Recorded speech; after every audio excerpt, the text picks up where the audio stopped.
مصطفى مصطفى منبع للصفا سيد الأنبياء مشعل في الوفا كان في عطفه لليتامى دفا مصطفى. السلام عليكم ورحمة الله تعالى وبركاته à tous.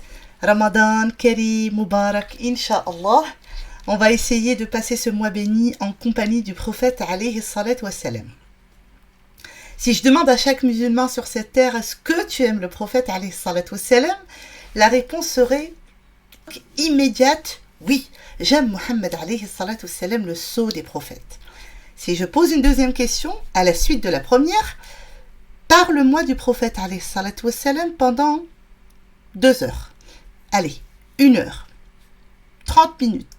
Là, beaucoup de personnes ne savent pas quoi dire, vont balbutier, hésiter, n'ont pas de réponse précise et claire. On se rend compte que finalement, on connaît le prophète alayhi salatu wassalam sans le connaître. On ne connaît pas beaucoup de hadiths du prophète, on n'a pas une vision claire de la vie du prophète alayhi salatu wassalam. On ne sait pas ce qu'il aimait, ce qu'il répugnait. C'est ce qui m'a poussé à commencer cette petite série durant ce mois béni. Chaque jour, un très court rappel. Chaque jour, on évoquera une qualité prophétique. On se rappellera d'un hadith ou d'un conseil du prophète alayhi salatu wassalam. Bien sûr, cette petite série ne vise nullement à traiter de la vie entière d'un si grand homme. En introduction pour ce premier rappel, j'ai pensé qu'il était astucieux de parler de Hubbun Nabi alayhi salatu wassalam, l'amour du prophète alayhi salatu wassalam. Car, comme je l'ai dit précédemment, tous les musulmans aiment, alhamdulillah, le prophète alayhi salatu wassalam, mais si on compare leur comportement avec les recommandations prophétiques, on trouve qu'il y a un fossé. Ces personnes, bien sûr, ne doivent pas être jugées, car elles n'ont tout simplement pas appris à aimer le prophète alayhi salatu wassalam. Ce prophète bien-aimé qui n'a été envoyé que rahmatan lil alamin, en miséricorde pour l'univers. Cette rahma, cette miséricorde, a permis au prophète de réformer les cœurs des compagnons et leur conscience. La relation qu'avait le prophète Mohammed alayhi salatu wassalam avec ses compagnons était juste sublime. Il donnait, offrait et était toujours là à l'écoute. Cette relation toute particulière a fait que toute la Oumma l'aimait. Chaque compagnon pensait qu'il était son meilleur ami, tellement il avait cette main tendue, cette oreille à l'écoute. Mais l'amour envers le prophète alayhi salatu wassalam est un amour atemporel. Cet amour que portait le prophète Mohammed sallallahu alayhi wa sallam à sa communauté et que la communauté portait pour lui ne s'est pas limité aux compagnons qui l'entouraient. Au contraire, l'amour qu'il portait à toute sa communauté se traduit par une parole merveilleuse qu'il annonça un jour à ses compagnons en disant « J'aurais tant aimé rencontrer mes frères ». Là, les compagnons se mirent à l'interroger « Ne sommes-nous pas tes frères ?» Ô messager d'Allah, il leur répondit « Vous êtes mes compagnons, alors que mes frères sont ceux qui vont croire en moi sans m'avoir ni vu ni connu. » Subhanallah, il parle de qui? Il parle de nous. Il parle de nous au XXIe siècle. Il parle de vous et de moi. Regardez cette envie qu'avait le messager de nous rencontrer. Il avait déjà cet amour qui brûlait son cœur et cette envie de rencontrer tous ceux qui vont jusqu'à la fin des temps croire en son message. Ce message de rahma, de miséricorde qui était porté par cet homme au cœur d'or. Nous avons la chance de pouvoir le rencontrer à travers sa biographie, son modèle, son comportement et sa sunna. C'est ainsi qu'on peut continuer à perpétuer cette relation finalement toute particulière entre nous et lui. L'amour du prophète alayhi salatu wassalam constitue une station d'épuration spirituelle et une branche fondamentale de la foi. Et c'est un amour qui est enraciné dans le cœur de tout individu, attestant que La ilaha illallah Muhammadun Rasulullah. Le prophète alayhi salatu wassalam dit « L'un d'entre vous ne peut atteindre la plénitude de la foi jusqu'à ce que je sois plus aimé de lui que sa fortune, ses enfants et le monde entier. » Mais ce qui nous est demandé, ce n'est pas d'éprouver simplement de l'amour pour le prophète alayhi salatu wassalam, car nous aimons tous le prophète, y compris le désobéissant, le débauché. On ne peut accuser un musulman, aussi pervers qu'il soit, de ne pas éprouver de l'amour pour le prophète alayhi salatu wassalam. La question dépasse donc le simple amour. La véritable question est: quel est le degré de cet amour dans ton cœur et à quel point cet amour te pousse à faire des bonnes choses? Pourquoi je dois aimer le prophète alayhi salatu wassalam?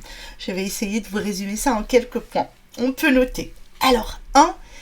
Parce que son amour fait partie intégrante de notre religion. C'est un des fondements même de notre religion qui nous permettra quoi? D'être aimés d'Allah Azza wa Jal.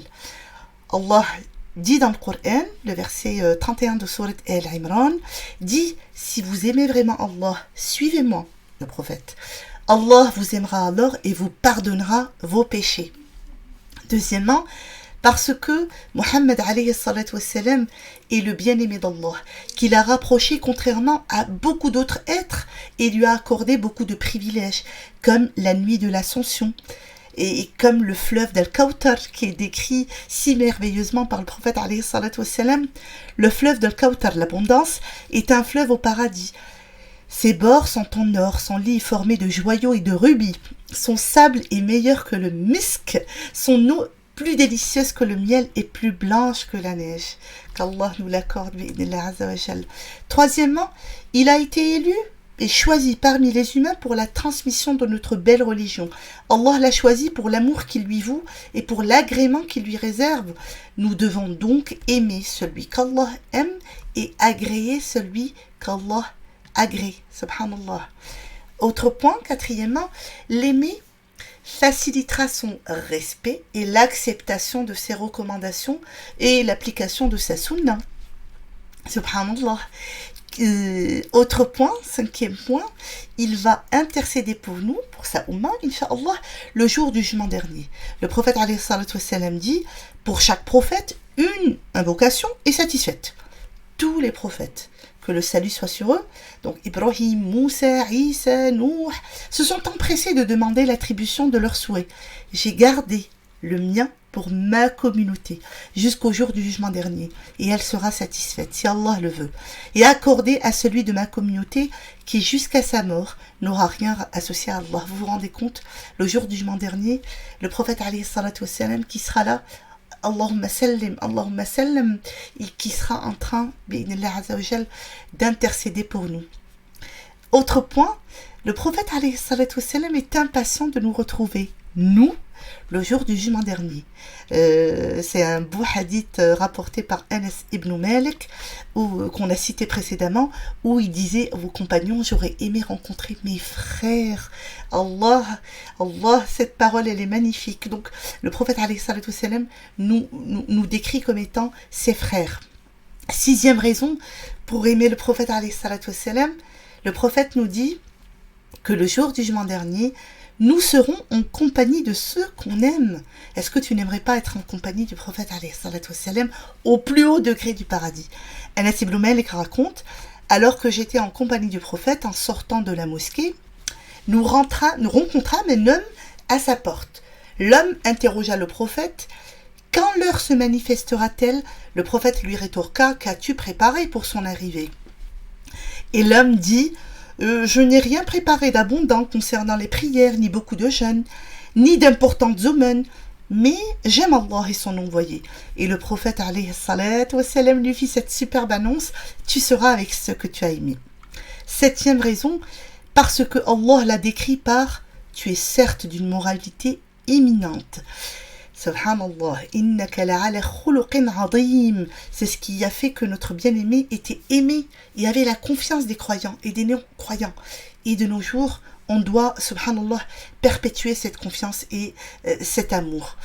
On doit l'aimer parce que le prophète alayhi salatu wassalam est notre exemple, comme nous le dit Allah Azza wa Jal dans Sourate Al-Ahzab, le verset 21. En effet, vous avez dans le messager d'Allah un excellent modèle à suivre pour quiconque espère en Allah et au jour dernier et invoque Allah fréquemment. Uswatun hasana, subhanallah. Le prophète alayhi salatu wassalam était décrit pour toutes ses qualités. Il était certes d'une moralité éminente, il était compatissant et miséricordieux envers les croyants, il était modeste, il était, subhanallah, on aura l'occasion de parler de toutes ces qualités. 9e raison qui me pousse à aimer le prophète alayhi salatu wassalam, il sera heureux de nous retrouver près de son bassin, Al-Kawthar, et de nous abreuver de son eau, subhanallah, cette eau qui fera qu'on ne connaîtra plus jamais la soif. Ne pensez pas que l'amour du prophète ne vous servira que dans l'au-delà. Au contraire, il va illuminer votre vie sur terre, ici-bas. Permettez-moi de vous rappeler très succinctement quelques bénéfices ou quelques bienfaits de l'amour du prophète alayhi salatu wassalam sur terre. Premièrement, connaître la douceur de la foi, le bonheur et la sérénité sur terre. Le prophète alayhi salatu wassalam dit 3 choses. Celui qui les possède goûtera la douceur de la foi. Aimer Allah et son messager plus que quiconque. Subhanallah, n'aime une personne que pour Allah et détester retourner à la mécréance comme on détesterait être jeté en enfer. La ilaha illallah. Deuxièmement, si j'aime le prophète alayhi salatu wassalam, Allah Azza wa Jal m'informe que mes péchés seront absous et que mes soucis s'envoleront. Allah dit dans le Coran: ô vous qui avez cru, Sourate Al-Hadid, craignez Allah et croyez en son messager pour qu'il vous accorde 2 parts de sa miséricorde et qu'il vous assigne une lumière à l'aide de laquelle vous marcherez et qu'il vous pardonne, car Allah est pardonneur et très miséricordieux. Subhanallah. Dans un autre hadith, dans une tradition rapportée par Ahmed, Ubay ibn Ka'b, un compagnon, est venu voir le prophète alayhi salatu wassalam et il lui a dit: ô messager d'Allah, je fais beaucoup de prières, quelle proportion dois-je faire pour toi? Le prophète alayhi salatu wassalam lui a dit: mais ce que tu veux. Et le compagnon répondit: 1/4. Et à chaque fois le prophète alayhi salatu wassalam lui disait: ce que tu veux, si tu fais plus, ce sera mieux pour toi. La moitié, les 3/4. Et finalement le Ubay dit: alors toute ma prière sera pour toi? Et le prophète alayhi salatu wassalam lui répondit: si tu fais cela, alors tous tes tracas disparaîtront et tes péchés seront pardonnés. Qu'Allah fasse que nos péchés soient pardonnés grâce à nos prières sur le prophète alayhi salatu wassalam. Bi'idnillah, on va faire de ce Ramadan un voyage en compagnie du prophète alayhi salatu wassalam, afin de mieux le connaître et afin de mieux connaître Allah Azza wa Jal et de mieux connaître notre religion, car c'est Muhammad alayhi salatu wassalam qui nous a transmis cette belle religion. Bi'idnillah, dès demain, je vais vous rencontrer donc pour traiter d'une qualité du prophète alayhi salatu wassalam, d'un conseil du prophète alayhi salatu wassalam. Et bi'idnillah, ces rencontres vont permettre à notre amour vers le prophète de grandir et nous permettra d'accéder au rang des prophètes, des messagers, des véridiques et des martyrs le jour du jugement dernier, parce que le prophète alayhi salatu wassalam nous rappelait souvent ce verset du Coran: quiconque obéit à Allah et aux messagers, ceux-là seront avec ceux qu'Allah a comblés de ses bienfaits, les prophètes, les véridiques, les martyrs et les vertueux. Et quel bon compagnon que ceux-là. J'implore Allah Azza wa Jal qu'on fasse partie de ceux qui écoutent la bonne parole et qui la suivent. N'oubliez pas de faire beaucoup de prières sur le prophète alayhi salatu wassalam. Allahumma salli wa sallam ala sayyidina wa habibina Muhammad. Wassalamu alaykum wa rahmatullahi ta'ala wa barakatuh. مصطفى مصطفى منبع للصفا سيد الأنبياء مشعل في الوفا كان في عطفه لليتامى دفا مصطفى منبع للصفا سيد